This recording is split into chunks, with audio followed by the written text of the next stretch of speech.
വെള്ളം ഇതിനകത്ത് വെള്ളമില്ല. ഇച്ചിരി വെള്ളം എടുത്തു വെച്ചുകൂടെ മക്കളെ നിങ്ങൾക്ക്? ഒരു വീട്ടിലാവുമ്പോൾ ഇച്ചിരി വെള്ളമൊക്കെ വെള്ളം തീർന്നു കഴിഞ്ഞാൽ എടുത്തു വെക്കാം. ഇന്നത്തെ പിള്ളേരുടെ കാര്യം പറഞ്ഞു കഴിഞ്ഞാൽ കുറേ ഉണ്ട്. മൊബൈൽ നോക്കിയിരിക്കാം. നമ്മൾ എന്തെങ്കിലും പറഞ്ഞ് ഏൽപ്പിച്ചിട്ടാണ് പോകും. മൊബൈൽ ഇങ്ങനെ നോക്കിയിരിക്കാം. കുറച്ച് വെള്ളം എന്ന് പറയുന്നത് മനുഷ്യന് ആവശ്യമുള്ളതല്ലേ. ഏതായാലും ഗ്യാസ് തീരാതെ ആരെ സ്ഥലം വെക്കാം. ഗ്യാസ് എന്ന് എപ്പോഴാണ് തീരാന്നൊന്നും ഒരു പിടുത്തവും ഇല്ല. ഇപ്പോൾ തലവേദന എടുത്തിട്ട് മേല.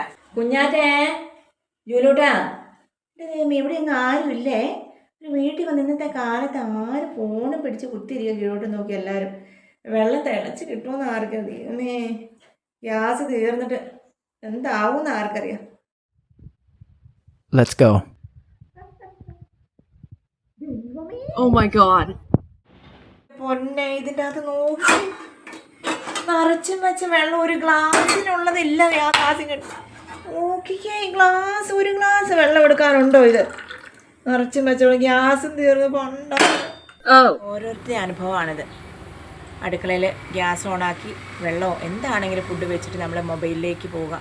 ജസ്റ്റ് പെട്ടെന്ന് വരാമെന്ന് വിചാരിച്ച് പോകുന്നത്. പക്ഷെ നമ്മൾ ആ മൊബൈലിൻ്റെ മായാലോകത്ത് വട്ടം കറങ്ങി ഫേസ്ബുക്ക്, ഇൻസ്റ്റഗ്രാം, മറ്റേ മറിച്ചത് നോക്കി നോക്കി നോക്കി പോയി അവസാനം കരിഞ്ഞ് പാത്രത്തിനടി പിടിച്ച വെള്ളം വറ്റിയേ നമ്മൾ അറിയുള്ളൂ. അപ്പം ശ്രദ്ധിച്ചോളുക ഇങ്ങനെയുള്ള കാര്യങ്ങൾ.